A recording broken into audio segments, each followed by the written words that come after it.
السلام عليكم ورحمة الله وبركاته. الحمد لله رب العالمين، والصلاة والسلام على أشرف الأنبياء والمرسلين وعلى آله وأصحابه أجمعين ومن تبعهم بإحسان إلى يوم الدين. أما بعد, দক্ষিণ পূর্ব এশিয়ার স্বনামধন্য ঐতিহ্যবাহী দিনী শিক্ষা নিকেতন সুন্নতে হাকিমিয়া কামিল অনার্স মাস্টার্স মাদ্রাসার অনলাইন ক্লাসের এই পেজে সকল শিক্ষার্থীদের স্বাগতম জানাচ্ছি। আমি মোহাম্মদ কুবাইব, আরবি প্রভাষক, উত্তর মাদ্রাসা। আমি শিক্ষার্থীদের সামনে 2021 সালের দাখিল পরীক্ষার্থী এবং আলিম পরীক্ষার্থী শিক্ষার্থীদের জন্য আলমুমন্তেকের একটি গুরুত্বপূর্ণ বিষয় নিয়ে আলোচনা করতে যাচ্ছি এবং এই আলোচনাটি আমি আলমুমন্তেকের একটি প্রসিদ্ধ কিতাব, প্রসিদ্ধ গ্রন্থ মেরকাত নামক গ্রন্থ থেকে আমি আলোচনা করব। সাহেবে মেরকাত তার গ্রন্থের মধ্যে দালালত বিষয়ক আলোচনা করতে গিয়ে তিনি বলেন, ফাসলুন ফিদ দালালা। এই অধ্যায়টি, এই পরিচ্ছেদটি দালালত সম্পর্কিত। এই হাদা ফাসলুন মাকতুবুন ফিদ দালালা। দালালাতু লুগাতান হুয়াল ইরশাদ। সাহেবে মেরকাত দালালতের কথা আলোচনা করতে গিয়ে প্রথমে দালালতের শাব্দিক অর্থ ব্যবহার আলোচনা করেন, পরবর্তীতে পারিভাষিক অর্থ আলোচনা করেন এবং তার প্রকারভেদ বিস্তারিত আলোচনা করেন। তিনি প্রথমত শাব্দিক অর্থে আলোচনা করতে গিয়ে তিনি বলেন, দালালাতু লুগাতান হুয়াল ইরশাদ। এই দালালত, এই শব্দটা বাবে নাসারা ইয়ানসুরুল মাজদার, দাল্লা ইয়াদুল্লু দালালাতান, জিনসে মুদাআফ। তার শাব্দিক অর্থ হলো হুয়াল ইরশাদ, এই রাহ নমুদন। তিনি ফার্সিতে তার অনুবাদ করেছেন রাস্তা দেখানো, দিশা দেওয়া। এই রাস্তা দেখানো অর্থে এই শব্দটি, দালালত শব্দটি কোরআনে মাজিদের একটি জায়গায় আল্লাহ রাব্বুল আলামিন ব্যবহার করেছেন। আল্লাহ রাব্বুল আলামিন বলেন, ফালাম্মা কাযাইনা আলাইহিল মাউত মা দাল্লাহুম আলা মাউতিহি ইল্লা দাব্বাতুল আরদ। এই আয়াতের মধ্যে আল্লাহ পাক রব্বুল আলামিন সুলাইমান আলাইহিস সালাতু ওয়াস সালামের বাইতুল মুকাদ্দাস নির্মাণ এবং নির্মাণের শেষ মুহূর্তে ওনার মৃত্যু আসা এবং জিন্নাতদের ওনার মৃত্যু সম্বন্ধে অবহিত হওয়া, এই ব্যাপারে কয়েকটি কথা আল্লাহ তাআলা এখানে আলোচনা করেন। আল্লাহ পাক রব্বুল আলামিন বলেন, ফালাম্মা কাযাইনা আলাইহিল মাউত, যখন আমি সুলাইমান আলাইহিস সালাতু ওয়াস সালামের মৃত্যুর চূড়ান্ত ফয়সালা করে দিয়েছি, মা দাল্লাহুম আলা মাউতিহি, সুলাইমান আলাইহিস সালাম বাইতুল মুকাদ্দাস নির্মাণকালীন সময় জিন্নাতের মাধ্যমে তিনি বাইতুল মুকাদ্দাস নির্মাণ করেছিলেন। জিন্নাতদের কার্যক্রম পর্যবেক্ষণ করার জন্য তিনি একটি লাঠিতে ঠেস দিয়ে তিনি দাঁড়িয়েছিলেন। আল্লাহ পাক রব্বুল আলামিন ওই মুহূর্তে সুলাইমান আলাইহিস সালামের ইন্তেকাল হয়েছিল, মৃত্যুবরণ করেছেন। তাই উনি যে মৃত্যুবরণ করেছেন সে বিষয়টা জিন্নাতরা জানত না। জিন্নাতরা তাদের সকল কার্যক্রম শেষ পর্যায়ে পৌঁছে দিয়েছে। কার্যক্রম শেষে এক সময় তারা বলতে পারলেন, যখন সুলাইমান আলাইহিস সালাম যে লাঠির উপর ঠেস দিয়ে দাঁড়িয়েছিলেন, সেই লাঠিটি পোকায় খেয়ে সেই লাঠিটাকে জীর্ণশীর্ণ করে ফেলেছে। ফলে সেই লাঠিটা ভেঙে গিয়েছে, সুলাইমান আলাইহিস সালাম পড়ে গিয়েছে। আল্লাহ তাআলা ওই কথাটাই বলতে গিয়ে মা দাল্লাহুম আলা মাউতিহি, তার মৃত্যুর উপর আল্লাহ তাআলা তাদেরকে দেখায়নি, ইল্লা দাব্বাতুল্লাহ, জমিনের সেই পোকা, যেই পোকা সুলাইমান আলাইহিস সালাম তাকুলু মিন সাআতাহু, সুলাইমান আলাইহিস সালামের সেই লাঠিটাকে খেয়ে ফেলেছিল। এখানে রাস্তা দেখানোর কথাটা বোঝা গিয়েছে। হাদিস শরীফের মধ্যে বেশ কয়েকটি জায়গায় আল্লাহ রাসূল সাল্লাল্লাহু আলাইহি ওয়াসাল্লাম শব্দটি ব্যবহার করেছেন। যেমন এক হাদিসের মধ্যে আল্লাহ রাসূল বলেন, ক্বালা রাসূলুল্লাহ সাল্লাল্লাহু আলাইহি ওয়াসাল্লাম, আদ-দাল্লু আলাল খায়রি কাফাইলিহি, যে ব্যক্তি ভালো কাজে, কল্যাণকর কাজে মানুষকে রাস্তা দেখাবে, যারা এই কল্যাণ কাজ করবে তারা করনেওয়ালা যে সওয়াব পাবে, যিনি রাস্তা দেখেছেন তিনি সে বরাবর সওয়াবের অধিকারী হবে। এক হাদিসের মধ্যে আল্লাহ রাসূল বলেন, এক সাহাবী আল্লাহ রাসূলের কাছে এসে আবদার করে, ইয়া রাসূলুল্লাহ দুল্লানি আলা আমাল, আমাকে এমন একটি আমল বাতলিয়ে দেন, দেখিয়ে দেন, অ্যাডভাইস দেন, ইদা আমিলতুহু দাখালতুল জান্নাহ, যখন আমি সে আমল করব জান্নাতে প্রবেশ করব। তাহলে এখানে দেখিয়ে দেওয়া, অ্যাডভাইস দেওয়া, পরামর্শ দেওয়া এই কয়েকটি পারিভাষিক অর্থ, শাব্দিক অর্থ এখানে বোঝা গেল। ওফিল ইসতিলাহি কাউনু শাইই বিহাইসু ইয়ালজামু মিনাল ইলমি বিহি আল ইলমু বিশাইইন আখর। পরিভাষায় দালালত বলা হয় কোন বিষয়, কোন জিনিস এমন হওয়া, ইয়ালজামু মিনাল ইলমি বিহি, সে জিনিসের জ্ঞান অর্জন হওয়ার দরুন আবশ্যক হয়ে পড়ে, আল ইলমু বিশাইইন আখর, আর একটা জিনিস সম্পর্কে জ্ঞান অর্জন, আর একটা জিনিসের জ্ঞান অর্জন আবশ্যক হয়ে পড়ে। অর্থাৎ অজানা জিনিস, যে জিনিসের জ্ঞান অর্জনের দরুন আর একটা অজানা জিনিসের জ্ঞান অর্জন আবশ্যক হয়ে পড়ে, এই আবশ্যক হয়ে পড়াটা, এই ধরনের বৈশিষ্ট্যটা যে শব্দের হবে বা যে জিনিসের হবে, ওটাকেই, ওই ধরনের আবশ্যক হয়ে পড়াটাকেই দালালত বলা হচ্ছে।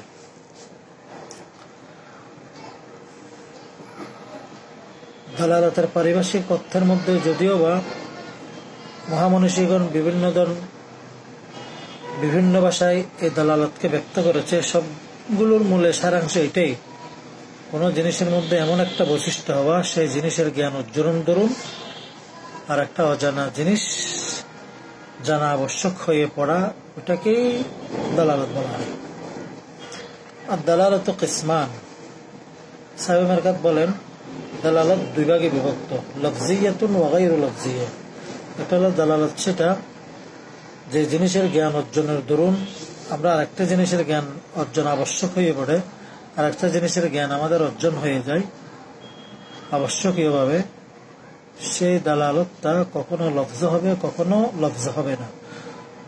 লফজিয়া মা ইয়াকুনু দাল্লু ফিহি লফজ, লফজিয়া তখন হয় যখন সেখানে দাল, যেটার দ্বারা বোঝা যাবে অন্য একটা অজানা জিনিসের জ্ঞান অর্জন হবে, যেটার জ্ঞান অর্জনের পরে দাল যেটাকে বলে, এই দালটা যদি লফজ হয় তাকে দালালতে লফজিয়া বলে। ওয়া গায়রুল লফজিয়া মা লা ইয়াকুনু দাল্লু ফিহি লফজ, যেখানে দালালতকারী বুঝানেওয়ালা লফজ হবে না।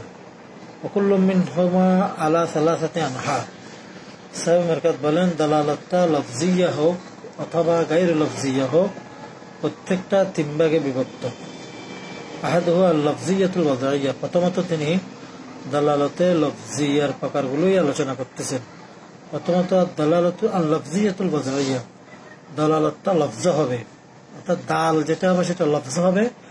এবং তিনি এখানে এটাও বলে দিচ্ছেন আল লফজিয়াতুল ওয়াদাইয়া, অর্থাৎ দালালতটা লফজ হবে, দাল যেটা হবে সেটা লফজ হবে, এবং সেই লফজ যেটা বুঝাবে, সেই লফজের দ্বারা অজানা জিনিস যেটা আমরা জানতে পারবো, সেটা প্রণয়ন করার কারণে, কোন প্রণেতার প্রণয়ন করার কারণে আমরা সেটা জানতে পারবো, ওয়াজার কারণে। যেমন কাদালালাতি লফজ জাইদিন আলা মুসাম্মাহু, জায়েদ শব্দটা যখন আমরা শুনি, প্রত্যেকের মাথার মধ্যে, প্রত্যেকের মেমোরিতে এটা বুঝে আসে জায়েদ এটা একটা নাম, কিন্তু এই নামের জ্ঞান অর্জনের দ্বারা আমরা এটাও জানতে পারি জায়েদ নামক একটা মানুষ রয়েছে, ব্যক্তি রয়েছে, তার জ্ঞান অর্জন হলো। জায়েদুন শব্দের জ্ঞান অর্জনের দ্বারা আমরা নতুন আর একটা জিনিস জানতে পারলাম, সেটা হলো জায়েদ এটা একটা মানুষের নাম, আর একটা মানুষের আকৃতি, একটা মানুষের দেহ, তার মুসাম্মা নির্দিষ্ট একটা ব্যক্তির যে নাম, সেই জিনিসটার জ্ঞান অর্জন হলো। ওয়াসানিউহুমা লফজিয়াতুত তাবিইয়া, দ্বিতীয় নম্বর প্রকার দালালাতে লফজিয়া, সেটা হলো দালালতটা লফজ হবে, লফজের মাধ্যমে দালালতটা হবে, লফজেই বুঝাবে কিন্তু সবজ্ঞত কারণে বুঝাবে। কাদালালাতি লফজ উহ বিজাম্মিল হামজা ওয়া সুকুনিল হা আল মুহমালা ওয়া কিলা বিফাতহিহা, বা আহ হোক আলা ওয়াজহিস সাদরি, উহ উহ এবং আহ আহ এগুলো কয়েকটা শব্দ যেগুলো মানুষের মুখ থেকে বের হয়, কিন্তু এগুলোর দ্বারা এগুলো যখন মানুষের মুখ থেকে বের হয় তখনই আমরা বুঝতে পারি কিসের উপরে আলাওয়াজ সাদার। এগুলো সবসময় মানুষের ব্যবহার হয় না, মানুষ সবসময় সেটা ব্যবহার করে না। যখন বুকে ব্যথা থাকে বা কারো বুকে ঠান্ডি লাগছে বা সর্দি কাশি থাকে, ওই ধরনের কাশি থাকে, ওই অবস্থার মধ্যে এই শব্দগুলো ব্যবহার হয়। যেন সাহেব মেরকাত বলেন ফাইন্নাত তাবিইয়া তাদতাররু বিইহদাসি হাদাল লফজ, কেননা স্বভাব বাধ্য হয় এই শব্দগুলো ব্যবহার করতে ইনদা ওরুদিল বাজঈ ফিস সাদরি, বুকের মধ্যে যখন ব্যথা হয় তখন এই শব্দগুলো ব্যবহার করে। ওয়াসালিসুহা আল-লফজিয়াতুল আকলিয়া, তৃতীয় নম্বর প্রকার হলো দালালাতে লফজিয়া আকলিয়া। ওখানে দাল যেটা হবে অর্থাৎ যেটা বুঝাবে এটা লফজ হবে, কিন্তু আর একটা জিনিসের জ্ঞানটা অর্জন হবে বিবেকের মাধ্যমে, বিবেক দিয়ে জানা যাবে। যেমন কাদালালাতে লফজে যাইদিন আল মাসমু, দেওয়ারের পিছন থেকে যে শব্দটা দাইস, এই শব্দটা যখন আমরা শুনি আমরা অবশ্যই বুঝতে পারি এটা একটা আওয়াজ, কিন্তু এটার জ্ঞান যখন অর্জন হয় সাথে সাথে এটাও আমাদের বুঝে আসে নিশ্চয়ই এখানে একটা কোনো ব্যক্তি ছিল, কোনো মানুষের অস্তিত্ব ছিল, কোনো মানুষ সেখানে দাঁড়ানো ছিল, তার মুখ থেকে এই আওয়াজটা বেরিয়েছে। কাদালালাতে লফজে যাইদিন আল মাসমু মিন ওয়ারাইল জিদার আলা ওয়ুজুদিল লাফিস, এই লফজটা উচ্চারণ করে নেওয়ালা একজন সেখানে ছিল, তার অস্তিত্বের উপর বোঝায়। ওয়ারাবিউহা গায়রুল লফজিয়া আল ওয়াদাইয়া, এভাবে দালটা কখনো কখনো লফজা হবে না, লফজা না হলে গায়রুল লফজিয়া বলে, সে গায়রুল লফজিয়ার তিনটা প্রকার। আল ওয়াদাইয়া, কখনো দালটা লফজা না হয়ে প্রণয়ন করার প্রণেতার প্রণয়নের দরুন সে নতুন আরেকটা জিনিসের জ্ঞান অর্জন করতে সহায়তা করবে। যেমন কাদালালাতে দাওয়ালিল আরবা আলা মুদলুলাতিহা, দাওয়াল্লে আরবা, দাওয়াল্লে আরবা চারটি জিনিস যেগুলো লফজা না, লফজা না হয়েও এগুলোর দ্বারা মানুষ আরো কয়েকটি জিনিস জানতে পারে। নতুন চারটি জিনিসের জ্ঞান এগুলোর দ্বারা অর্জিত হয়। যেমন খুতুত, খুতুত বলে যে রেখা, এই যে কিতাবের মধ্যে কিছু লেখা থাকে, আপনি যত বড় গ্রন্থই পড়েন, হাদিস পড়েন, এভাবে বাংলা বই পড়েন, প্রত্যেকটা গ্রন্থের নিচে যখন টিকা যখন লেখে, টিকার উপর একটা রেখা থাকে, ওটাতে বোঝা যায় উপরের অংশ হলো মূল বইয়ের পাঠ্য অংশ, আর এর নিচে যেটা আছে সেটা হলো টিকা। তাহলে রেখাটার দ্বারাই উপরের অংশ এবং নিচের অংশের মধ্যে একটা পার্থক্য করা হলো, পার্টিশন দেওয়া হলো, আবার এটার দ্বারা বোঝা হলো এটা হলো টিকার অংশ। এভাবে কিতাবের মধ্যে ওই ধরনের রেখাগুলো দেওয়া থাকে যাতে বোঝা যায় ওটা হলো গ্রন্থাকারের মতন এবং নিচেরটা হলো ব্যাখ্যাকারীর ব্যাখ্যা, সেটাই বোঝা যায়। তাহলে দাওয়াল্লার মধ্যে এক নম্বর হলো খুতুত, আর কিছু আছে উকুদ। আরবের মধ্যে যেহেতু কাউন্টার ছিল না, এরা হাতের করের মধ্যে গন্ত, এভাবে উকুদ গুলো গনতে গেলে তারা এভাবে একটা এভাবে তারা একটা গন্ত, ওটাতে উকুদ বোঝা যায়। উকুদ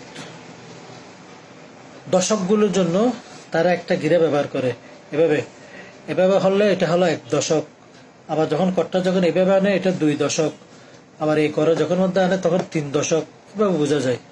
তাহলে এটা কোনো লফজ না, কিন্তু আপনার এই আকৃতিটা, এই করগুলো এভাবে দেওয়ার দ্বারাই আমরা দশকের জ্ঞানটাও অর্জন হলো এখানে।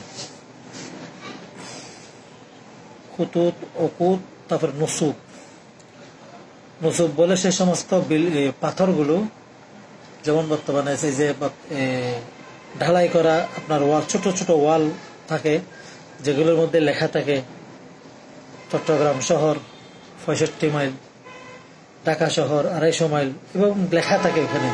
ওইটার দ্বারা আমরা বুঝতে পারি একটা দেওয়াল, ছোট্ট একটা দেওয়ালের জ্ঞান যেমন অর্জন হয়, সাথে সাথে আমরা এটাও বুঝতে পারি এটার দ্বারাই আমার ঢাকা শহর পৌঁছতে আরো 100 মাইল অতিক্রম করতে হবে, বা চট্টগ্রাম টাউনে যেতে গেলে পৌঁছতে গেলে আমাকে আরো 65 মাইল 70 মাইল আমাকে এগিয়ে যেতে হবে।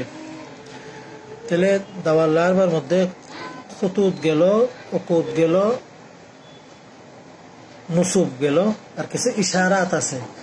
ইশারাত বলতে এই যে বিভিন্ন জায়গায় প্রতিষ্ঠানের মধ্যে আপনি রাস্তা দিয়ে হাঁটলে দেখা যায় মসজিদ এইদিকে, স্কুল এইদিকে, এবার তীর চিহ্ন দিয়ে দেখা থাকে, তাহলে এগুলো হলো ইঙ্গিত। তো ইঙ্গিতগুলোর দ্বারা আমরা যে এখানে ইঙ্গিতের জ্ঞানও হলো, সাথে সাথে এটাও বুঝলাম আমি যে মসজিদ খুঁজতেছি বা প্রতিষ্ঠান খুঁজতেছি বা প্রতিষ্ঠানতে যাব, কোন দিকে যাব সেই জিনিসটা। এবার বর্তমানে ফ্লাইওভারের উপরেও দেখা যায় জিসির মোড় বলে এদিকে তীর দেওয়া হয়, নিউ মার্কেট এদিকে এভাবে করে দেওয়া হয়। এই যে ইশারাত গুলো, এগুলোকে বলা হয় ইশারাত। এগুলোর দ্বারাই ইশারার জ্ঞান যেমন অর্জন হয়, সাথে সাথে নতুন আরেকটি জিনিসের জ্ঞান অর্জন হয়।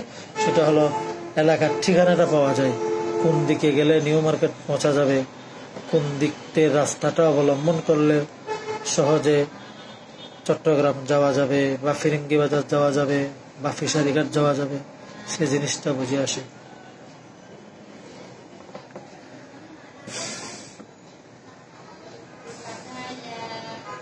পঞ্চম নম্বর প্রকার ওয়াখামিসুহা গায়রুল লফজিয়াতিত তাবিইয়া। পঞ্চম নম্বর হলো গায়রুল লফজিয়াত, দালালাতে গায়রুল লফজিয়ার মধ্যে দ্বিতীয় প্রকার আল লফজিয়াতুত তাবিইয়া।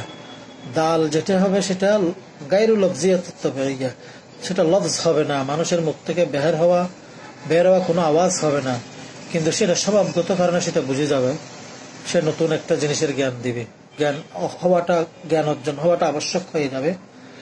যেমন কাদালালাতে সোহাইলিন আল ফারস, কাদালালাতে সোহাইলিল ফারস আলা তলাবিল মাই ওয়াল কালাই।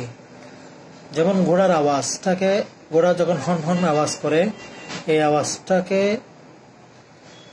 আরবিতে বলা হয় সোহাইল। তো ঘোড়ার এই হন হন আওয়াজ এটা তখনই করে যখন ঘোড়ার ক্ষুধা লাগে বা পিপাসা লাগে। তাহলে আমরা ঘোড়ার এই হন হন আওয়াজটা যখন শুনি, এটার দ্বারা বোঝা গেল ঘোড়াটা আওয়াজ করতেছে, একটা আওয়াজ আমাদের জ্ঞান হলো। সাথে আরেকটা জিনিসের আমাদের এটাও জ্ঞান হলো, ঘোড়ার ক্ষুধা লাগছে, ঘোড়ার খুব পিপাসা পেয়েছে, এই জিনিসটাই বোঝা যায়। ষষ্ঠ নম্বর হলো গায়রুল লফজিয়া আল আকালিয়া। দালটা লফজ হবে না, কিন্তু সেটা বিবেকের মাধ্যমে আমরা জেনে নিতে পারবো। বিবেকের মাধ্যমে, বিবেক দিয়ে চেষ্টা করলে সেই গায়রুল লফজ, যেটা শব্দ না, মানুষের মুখ থেকে বের হয়নি, এটার মাধ্যমে আমরা একটা নতুন জিনিসের জ্ঞান অর্জন। যেমন কাদালালাতির দোকানে আলান নার, কোন জায়গায় ধোঁয়া অস্তিত্ব দেখা যাচ্ছে, ধোঁয়াটা কোনো লফজ না, কারণ এটা মানুষের মুখ থেকে বের হয়নি, এটা আগুনের একটা স্পোর্স থেকে সেটা বের হচ্ছে, কিন্তু সেটা লফজ না। কিন্তু লফজ না হলো এই ধোঁয়াটার দ্বারা আমরা বুঝতে পারি এখানে আগুন আছে। তাহলে ধোঁয়ার জ্ঞান অর্জনের সাথে সাথে আগুনের জ্ঞানও আমরা বুঝতে পারলাম।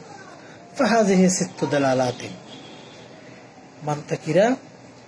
মান্তিক বিশেষজ্ঞরা এই 6টি দালালাত নিয়ে আলোচনা করেন। এটা হলো ফাহাযিহি সিত্তু দালালাতিন, এটা হলো 6 প্রকার দালালাত। ওয়াল মান্তিকিয়্যু ইন্নামা ইয়াবহাসু আন দালালাতিল লফজিয়াতিল ওয়াদঈয়া। এই 6টি দালালাতের মধ্যে মান্তিকিরা একমাত্র আলোচনা করে, তাদের আলোচ্য বিষয় হলো আদ-দালালাতুল লফজিয়াতুল ওয়াদঈয়া। দালালাতুল লফজিয়া ওয়াদঈয়া অর্থাৎ যেখানে দালটা লফজ হবে এবং প্রণয়ন করেনেওয়ালার প্রণয়নের মাধ্যমে নতুন একটা জিনিসের জ্ঞান অর্জন হবে, সেই দালালাতুল লফজিয়া ওয়াদঈয়া নিয়ে আলোচনা করবে। কারণ লিআন্নাল ইফাদা লিল গায়র ওয়াল ইস্তিফাদাতু মিনাল গায়র ইন্নামা ইয়াতায়াসসারু বিহা বিসহুলা।